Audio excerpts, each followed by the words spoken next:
Imam Abdullah bin Mubarak ini bahkan dihormati oleh kaum muslimin melebihi penghormatan kaum muslimin kepada khalifah waktu itu, sehingga disebutkan apabila ada seorang khalifah masuk ke dalam kota sedangkan Imam Abdullah bin Mubarak masuk ke dalam kota yang sama di waktu bersamaan, maka kaum muslimin akan meninggalkan khalifah sendirian dan mereka lebih memilih berkumpul dengan Abdullah bin Mubarak rahimahullah. Qasim ini heran kenapa Allah mengistimewakan orang-orang itu.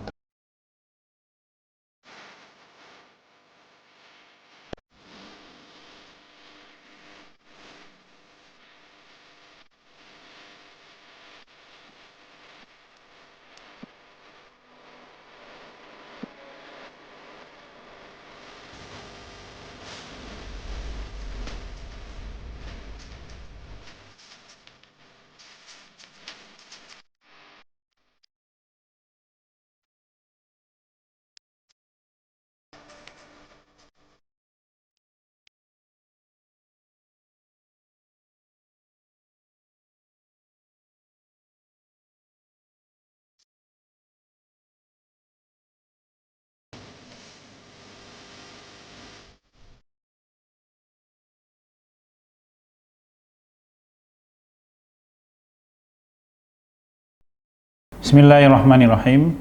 Assalamualaikum warahmatullahi wabarakatuh. Alhamdulillahirabbil alamin wa bihi nasta'inuhu ala umuri dunya waddin. Asyhadu an la ilaha illallah rabbul alamin. Asyhadu anna Muhammadan abduhu wa rasuluh. Shadiqul wa'dil amin. Allahumma shalli ala Muhammadin wa ala alihi wa ashabi ajma'in. Alhamdulillahirabbil alamin, segala puji bagi Allah Subhanahu wa taala yang menguasai alam semesta. Sahabat Teras Dakwah yang dirahmati Allah, kesempatan kali ini kita akan berbincang tentang rasa takut kepada Allah Subhanahu wa taala. Takut kepada Allah Subhanahu wa taala merupakan satu kedudukan yang sangat tinggi di hadapan Allah Subhanahu wa taala. Kenapa begitu? Karena takut kepada Allah yang membimbing manusia untuk tunduk patuh kepada Allah Subhanahu wa taala. Takut kepada Allah adalah sifat yang dimiliki oleh orang-orang alim, orang-orang yang dekat dengan Allah Subhanahu wa taala. Allah menyampaikan innama yakhsyallaha min ibadihil ulama. Sesungguhnya orang-orang yang takut kepada Allah taala hanyalah hamba-hamba Allah yang alim. Jadi rasa takut kepada Allah ini satu keistimewaan yang diberikan oleh Allah Ta'ala kepada siapapun yang dikehendaki oleh Allah Subhanahu wa Ta'ala. Ada satu kisah disampaikan oleh Al-Imam Qasim bin Muhammad bin Abi Bakar rahimahullah, seorang ulama besar tabi'in. Beliau kagum dengan seorang ulama besar tabi'in Ibnu Mubarak. Sebenarnya levelnya di bawahnya dari sisi generasi Ibnu Mubarak itu. Qasim bin Muhammad rahimahullah ini heran kenapa Al-Imam Ibnu Mubarak diberikan oleh Allah Ta'ala banyak kelebihan.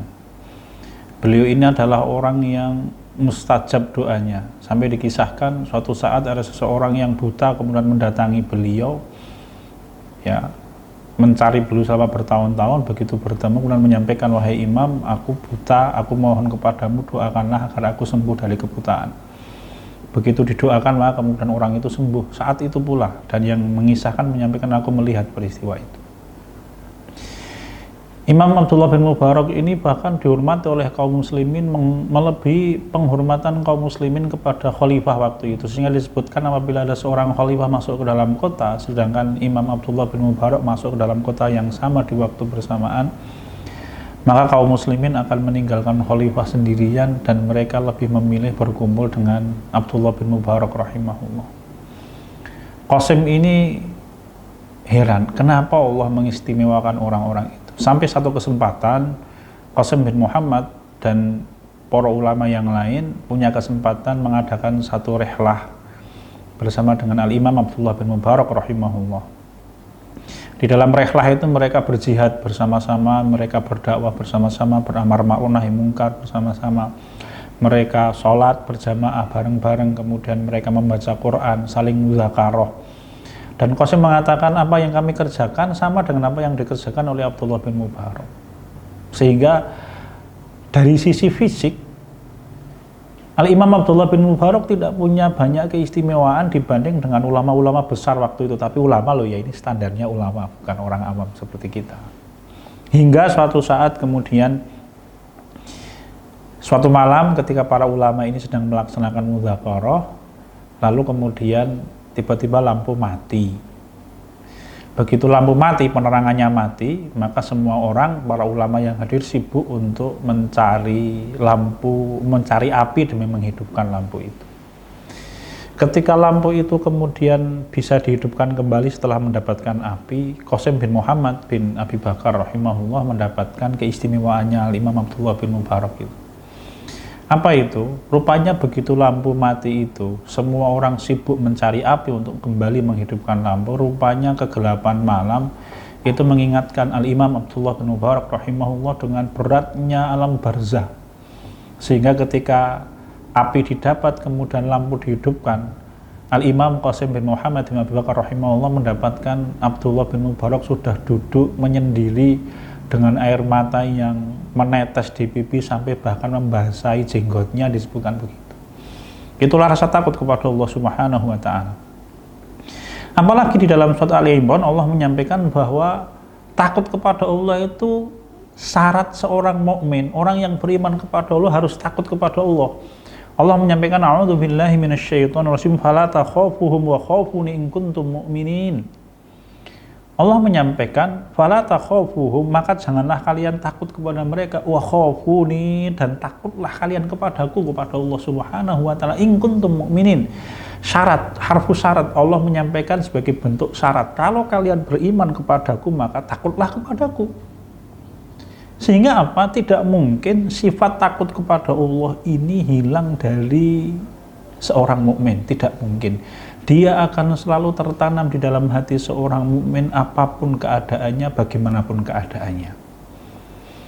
Meskipun memang kemudian tingkatan rasa takut kepada Allah Subhanahu wa taala ini berbeda-beda, ya, berbeda-beda. Nanti ada orang yang rasa takutnya kepada Allah besar sehingga dia tunduk patuh kepada Allah dalam semua keadaan. Ada orang yang rasa takutnya timbul tenggelam. Secara umum dia masih beriman kepada Allah Subhanahu wa taala, tetapi keimanannya tipis, ya. Sahabat Teras Dakwah yang dirahmati oleh Allah Subhanahu wa taala, di dalam Al-Qur'an Allah taala ketika menyampaikan rasa takut menggunakan beberapa istilah. Satu, Allah menyebutkan dengan istilah khauf. Tadi Allah menyampaikan fala takhafuhum wa khafuni in kuntum mu'minin. Apa itu khauf? Khauf itu, Al-Imam Ibnul Qayyim Al-Jauziyah rahimahullah menukilkan perkataan Abul Qasim Al-Junaid. Khauf itu adalah rasa khawatir yang dimiliki oleh seseorang karena dia khawatir tertimpa suatu bencana atau keburukan sepanjang tarikan napas. Kalau kita sebagai seorang mukmin, bentuknya adalah rasa khawatir dan takutnya manusia kepada siksa Allah Ta'ala selama dia hidup di dunia ini. Itulah khauf. Kecenderungannya maka khauf ini adalah rasa takut yang muncul karena kuasa Allah tanpa batas, keagungan Allah Subhanahu wa taala tanpa batas, dan beratnya siksa Allah Subhanahu wa taala yang tidak ada batasnya. Kita memohon perlindungan kepada Allah taala. Tuhan kita, Allah taala, penguasa alam semesta itu adalah Rabb yang lemah lembut, sangat pengasih. Dia penyayang, apalagi Dia Maha Penyayang, tidak hanya penyayang. Dan Allah itu syakur, innallaha ghafurun syakur. Apa makna syakur? Syakur itu maknanya amal soleh yang kecil akan dibesarkan pahalanya oleh Allah Subhanahu wa taala. Tapi ingat, Allah memiliki siksa yang sangat pedih. Dua hal ini harus kita tanamkan di dalam hati kita seimbang. Ya. Nah, orang-orang yang beriman, dia punya harapan besar akan ampunan Allah Ta'ala, tapi di sisi lain mereka sangat takut dengan siksa Allah Subhanahu wa Ta'ala. Bayangkan, Allah Ta'ala menyampaikan, a'udzubillahi minasyaitonirrajim, kullama nadijat juluduhum baddalnahum juludan ghairaha liyadzuqul azab. Allah menyebutkan tentang siksanya kepada orang-orang kafir. Setiap kali orang kafir itu kulitnya mateng di dalam siksa api neraka, badalnahum juludan ghair, aku ganti dengan kulit yang baru, liyadzuqul azab, agar dia merasakan sakitnya siksa itu. Orang-orang yang beriman ketika mendengar ayat-ayat seperti itu sampai pingsan. Bahkan ada seorang sahabat muda yang ketika Rasul kita Muhammad SAW berkhutbah tentang negeri akhir, kemudian sahabat itu pingsan, ya. Begitu dia siuman, Rasul kita mengucapkanlah la ilaha illallah. Kemudian anak muda itu mengucapkan la ilaha illallah di dalam satu riwayat. Kemudian anak muda itu meninggal di dalam pelukannya Nabi kita Muhammad Sallallahu Alaihi Wasallam, saking takutnya kepada siksa Allah Subhanahu Wa Taala. Yang kedua, Allah Taala kadangkala di dalam Al-Quran menggunakan istilah khasyah. Allah menyampaikan, a'udzubillahi minasyaitonir rajim, innama yakhsyallaha min ibadihil ulama. Apa itu khasyah? Sesungguhnya orang yang khasyah kepada Allah hanyalah hamba-hamba Allah yang alim. Apa itu khasyah? Khasyah itu, kalau Imam Ibnul Qayyim al-Jauziyah menyampaikan, al-khawfu makrunun bima'arifah. Rasa takut yang muncul di dalam hati seorang manusia karena dia mengenal betul Allah Subhanahu wa Ta'ala. Ya. Dia mengenal kasih sayang Allah, dia mengenal kuasa Allah, maka dia takut kepada Allah. Itulah khasyah.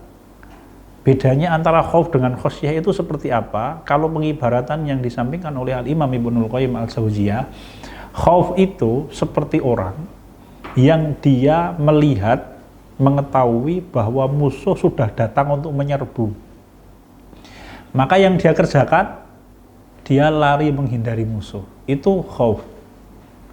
Bagaimana dengan khasyah? Khasyah itu ketika seorang tahu musuh menyerbu, maka dia masuk ke dalam satu benteng atau satu tempat yang mana tempat itu menjamin keamanannya dari serangan musuh, sehingga dia merasa tentram di dalam tempat itu karena dia tahu serangan musuh tidak akan sampai ke tempatnya dan dia pasti bisa bertahan. Itulah khasyah. Ya. Bentuk takutnya kepada Allah bagaimana? Orang yang takut kepada siksa Allah, maka dia akan berlari dari siksa Allah menuju rahmatnya Allah Subhanahu wa Ta'ala. Itulah khauf. Sedangkan khasyah adalah orang yang dia kemudian mendekatkan diri kepada Allah, dia cinta kepada Allah, dia taat patuh kepada Allah Subhanahu wa Ta'ala, yang menjamin dia selamat dari siksanya Allah Subhanahu wa Ta'ala. Maka model yang kedua ini kedudukannya lebih tinggi. Dia akan dimiliki oleh orang-orang yang memahami siapa itu Allah Subhanahu wa Ta'ala. Ada satu kisah. Pada waktu sahabat Abu Dzar Al-Ghifari radhiyallahu anhu, ya, menjelang wafat, beliau ditemani oleh dengan istrinya berdua saja, kemudian istrinya menangis terseduh-seduh di sampingnya Abu Dzar Al-Ghifari radhiyallahu anhu. Maka sang istri kemudian ditanya oleh Abu Dzar, "Wahai istriku, kenapa engkau menangis?" Maka istri Abu Dzar menyampaikan, mungkin kalau bahasa kita ya, saya khawatir dengan nasibmu wahai suamiku dan lain-lain dan lain-lain. Maka Abu Dzar Al-Ghifari menjawab, ini tidak sombong, tidak menganggap dirinya suci dari kesalahan. Tetapi Abu Dzar adalah orang yang memahami bahwa dia sepanjang hayat sejak dia masuk Islam, dia berlaku setia kepada Allah 100%, ya, totalitas lah. Dia tidak pernah meluangkan waktu kecuali dia berusaha keras untuk taat kepada Allah dan taat kepada Rasul Muhammad SAW tanpa menganggap dirinya suci dari kesalahan. Tapi dia tahu persis bahwa dia sudah berusaha keras sepanjang hayat, tidak ada waktu kecuali dia pakai untuk mentaati Allah Ta'ala. Maka Abu Dzar Al-Ghifari menjawab, "Wahai istriku, ketahuilah, kalau aku mati, maka aku hanya akan bertemu dengan Tuhanku yang Maha Pengasih, yaitu Allah, dan aku akan bertemu dengan kekasihku, yaitu Rasul Muhammad SAW." Ini rasa yang muncul dari apa? Dari khasyah kepada Allah Subhanahu wa Ta'ala. Yang ketiga, Allah Ta'ala kadangkala menyebutkan di dalam Al-Quran takut kepada Allah dalam bentuk rahabun, ya, wa iya ya farhabun, dan hanya kepadakulah kalian semuanya harusnya takut, ya.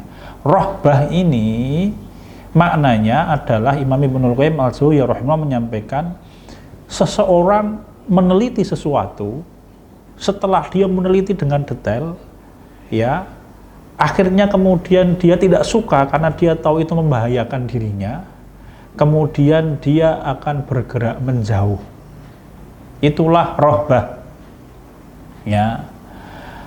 Kalau terkait dengan firman Allah, wa iya ya farhabun, dan hanya takutlah engkau kepadaku, maka apa maksudnya? Seorang mukmin dia tahu persis dan dia meneliti bahwa siksa Allah itu menakutkan. Dia tahu bahwa neraka Allah Subhanahu wa taala itu satu tempat yang mana tidak ada makhluk yang bisa bertahan di dalam tempat itu. Wa ya'tihil mautu min kulli makanin wa ma huwa bimayyit. Neraka itu satu tempat di mana semua sisinya mendatangkan kematian tapi tidak ada kematian. Harusnya orang masuk neraka itu mati, tapi Allah tidak menciptakan kematian di dalamnya. Maka dia sangat takut, dia tidak suka dengan hal itu. Maka apa yang dia kerjakan? Maka dia berusaha sejauh mungkin dari siksa Allah. Dia berusaha menarik diri jauh dari nerakanya Allah Ta'ala, bergerak menuju kasih sayangnya Allah Ta'ala, dan bergerak menuju surganya Allah Subhanahu wa Ta'ala. Itulah ruhbah. Yang keempat, kadangkala Allah Ta'ala menggunakan istilah wajilah, ya, wajilah, ya.